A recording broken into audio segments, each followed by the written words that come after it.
Investigating officer ఎవరైతే ఉందో వారిని కలిసి హైకోర్టులో తర్వాత 2 విషయాలు అడిగినారు. మీకు తెలిసిన విషయాలు చెప్పండి, తర్వాత డాక్యుమెంట్లు ఇవ్వండి. డాక్యుమెంట్స్ అన్ని కూడా గవర్నమెంట్ తో ఉంటాయి. తన దగ్గర ఎందుకు డాక్యుమెంట్లు ఉంటాయి?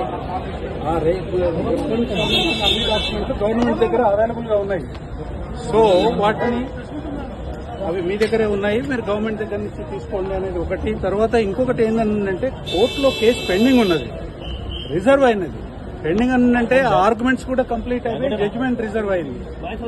జడ్జిమెంట్ వచ్చేదాకా మీరు దీన్ని వాయిదా వేయండి. ఎందుకనంటే సబ్సిడీస్ అయి ఉన్న దాంట్లో ఆల్రెడీ ఆర్గ్యుమెంట్స్ అన్ని కూడా చెప్పినాము. మా స్టాండ్ మొత్తం కూడా కోర్టులో చెప్పడం జరిగింది. ఏసీపీ వాళ్ళ స్టాండ్ కూడా వాళ్ళు చెప్పినారు. ఆ జడ్జిమెంట్ వచ్చేదాకా మీరు ఓపిక పట్టి మాకు అంత టైం ఇవ్వండి అని ఒక లెటర్ విచారణ చేసుకోవచ్చు. వినండి. ఈ లెటర్ సబ్మిట్ చేయడం జరిగింది. ఈ సబ్మిట్ చేయడానికి ఇది కలిసి సబ్మిట్ చేసేదానికోసము మేము వచ్చాము. తర్వాత అడ్వకేట్ సహాయకుడిగా రావడం అనేది ఫండమెంటల్ రైట్. అక్యూజ్డ్ కి అడ్వకేట్ సహాయకుడిగా పోలీస్ స్టేషన్ లో రికార్డ్ అయ్యే ఏదైనా సరే అసిస్టెన్స్, అడ్వకేట్ అసిస్టెన్స్ అనేది చాలా ఇంపార్టెంట్. అది ఫండమెంటల్ రైట్, రాజ్యాంగం ప్రసాదించిన హక్కు. ఆర్టికల్ 21 కింద రాజ్యాంగం ప్రసాదించిన హక్కు. ఫెయిర్ ట్రయల్, ఫెయిర్ ఇన్వెస్టిగేషన్ అనేది రాజ్యాంగం యొక్క హక్కు. ఆ హక్కును కూడా కాలదనే పద్ధతుల్లో మీరు అడ్వకేట్లను తీసుకురావద్దు అని అనండి. మరి అడ్వకేట్లను తీసుకురాకుండా నేను రాను ఎందుకు అని అంటే, ఈ మధ్యన ఒక ఇన్సిడెంట్ జరిగింది. పట్నం మహేందర్ రెడ్డి గారు మాజీ ఎమ్మెల్యే, మాజీ ఎమ్మెల్సీ, వారిని బజార్లో ప్లేన్ క్లోజ్ లో ఉన్న పోలీసులు అరెస్ట్ చేసి తీసుకొని పోయి అతను ఒక్క ప్రశ్న కూడా అడగకుండా అతను ఏదో కన్ఫెషన్ ఇచ్చినాడని మొత్తం అవాస్తవాలన్నీ కూడా రాసి ఆ కన్ఫెషన్ ఆయన ఇచ్చినాడని చెప్పి కోర్టులో వేసినారు. చివరికి ఏం చేయాల్సి వచ్చింది? అందులో కేటీఆర్ గారి పేరు చెప్పి ఆ కన్ఫెషన్ తయారు చేసి ఒకటి ఫ్యాబ్రికేట్ చేసి కోర్టులో వేస్తే చివరికి ఆయన అది చూసుకొని నేను అసలు కన్ఫెషన్ ఇవ్వలేదు, నన్ను స్టేట్మెంటే తీసుకోలేదు అని అతను మళ్లీ కోర్టు దగ్గర ఒక అఫిడవిట్ ఇచ్చి దాన్ని ఆ కన్ఫెషన్ ని డ్రాప్ చేయించినది. ఆ సోకాల్డ్ ఫేక్ కన్ఫెషన్ ఏదైతుందో దాన్ని డ్రాప్ చేయమని పిటిషన్ వేయాల్సిన పరిస్థితి ఏర్పడింది. ఇవాళ అది జరగకూడదని ఏమున్నది? లోపలికి పోకుండా వస్తే అది ఏసీపీ విచారణకు అగెన్స్ట్ కదా? కాదు. అడ్వకేట్ వెళ్ళొచ్చు. కోర్టులో అనేక సందర్భాలలో ఇట్లా రిఫ్యూజ్ చేసినప్పుడు మేము కోర్టుకు పోయి డైరెక్షన్స్ తీసుకుని అడ్వకేట్ అసిస్టెన్స్ విచారణ సందర్భంలో ఉన్నది.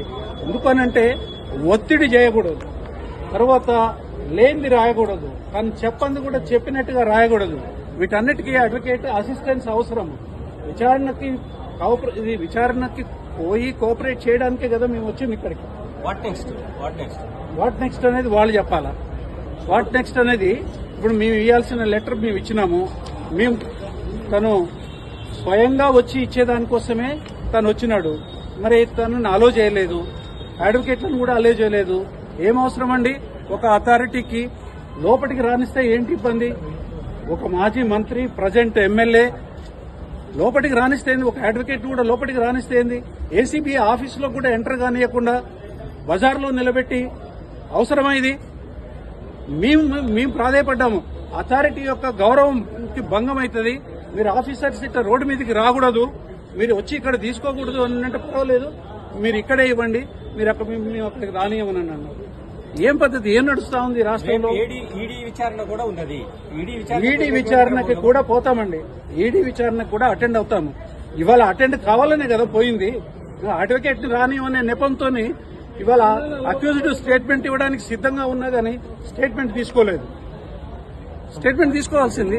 అంటే మేము స్టేట్మెంట్ కూడా మేము చెప్పాము, కండిషనల్ గా చెప్పాము. ఈ జడ్జిమెంట్ వచ్చిన తర్వాత మీరు విచారణకు పిలవండి అని అన్నాము. ఒకవేళ కాదు అని అంటే మేము స్టేట్మెంట్ ఇస్తాం, దాంట్లో ఇదేం లేదు.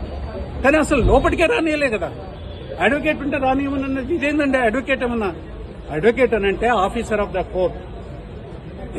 Their duty is to uphold the legal process. ఇట్లాంటి అడ్వకేట్లను కూడా పోలీస్ స్టేషన్లకు రానియమని అంటే అక్యూజ్డ్ తో పోలీస్ స్టేషన్కి అడ్వకేట్ రాకపోతే ఎవరు వస్తారండి? ఎందుకు రానియట్లేదు? మీరు పద్ధతి ప్రకారమే చేయదలుచుకున్నప్పుడు ఎందుకు రానివ్వట్లేదు? దేనికోసం ఇవాళ మీరు ఆఫీసర్లను బయటకు పంపించి మీరు మా పిటిషన్ తీసుకోవాల్సి వచ్చింది? ఎందుకు రానియలేదు? ఏసీబీ ఆఫీసులకు ఎందుకు రానియలేదు? కేటీఆర్ గారు వచ్చినారు, అడ్వకేట్ నేను కూడా ఉన్నాను, ఇంకొక 2 అడ్వకేట్లు కూడా ఉన్నారు. ఎందుకు రానియలేదని అంటున్నాను. దానివల్ల నష్టమైంది మీకు. మీరేదో కుట్ర చేయదలుచుకుంటే, మీరేదో తప్పుడు పని చేయదలుచుకుంటే తప్ప అడ్వకేట్ ఎందుకు ఉండకూడదండి? అడ్వకేట్ ఉంటాడు, సైలెంట్ గా కూర్చొని ఉంటాడు. ఏదైనా అవసరం ఉన్నప్పుడు, లీగల్ గా ఏదైనా అవసరం ఉన్నప్పుడు సహకరిస్తాడు. తర్వాత ఏదైనా జరగకూడదని జరిగినప్పుడు లీగల్ గా అబ్జెక్షన్ రేజ్ చేస్తాడు. కోర్టులోకి జడ్జీల దగ్గర నిలబడే అడ్వకేట్లకు పోలీసుల దగ్గర నిలబడే హక్కు లేదా? లేకపోతే న్యాయం సమ్మతించదా దానికి? ఇది ఏం పద్ధతి అని విచారణ చేయాలనే ఉద్దేశం లేదు అనిపిస్తుంది. ఎందుకంటే అందులో కేసు లేదు కాబట్టి ఏదో ఒక అనవసరమైన కారణాలు, ఆధారాలు లేని కారణాలు తీసుకొని ఇవాళ కాకుండా చేయడం అనేది ఇవాళ ఏసీబీ వాళ్ళే చేస్తున్నారు, గవర్నమెంట్ చేస్తుంది. నాకు తెలిసి ఏసీబీ వాళ్ళకి ఏమైనా దీంట్లో స్వేచ్ఛ ఉన్నదో లేదో నాకు తెలియదు. ఎందుకనంటే ఒకటే ఫోన్లు మాట్లాడుతూ ఉన్నారు, అక్కడ ఆపేసేసి ఫోన్లు మాట్లాడుతూ ఎవరితో మాట్లాడుతున్నారు ఫోన్లు? అవసరమేముంది? అరే ఒక మాజీ మంత్రి తర్వాత ఇవాళ ఎమ్మెల్యే చట్టసభలలో చట్టాలు చేసే అతను తన మీద నోటీస్ ఉన్నది. ఆయన తనతో పాటు ఒక అడ్వకేట్ను తీసుకొని అక్కడి అడ్వకేట్ అనేది హక్కు, advocate assistance right, fundamental right తీసుకొని వస్తే మీ అడ్వకేట్ ఉన్నాడు కాబట్టి నేను లోపలికి రాని అంటే నేను వెనకాల ఉద్దేశాలు తప్పనిసరిగా ఇదేదో ఒక డ్రామా ప్రహసనం లాగా చేయాలనే ఉద్దేశమే తప్ప ఒక పద్ధతి ప్రకారం ఏమైనా ఉంటే విచారణ చేయాలనే కోరిక ఏజెన్సీకి ఉన్నట్టుగా మాత్రం కనిపించట్లేదు.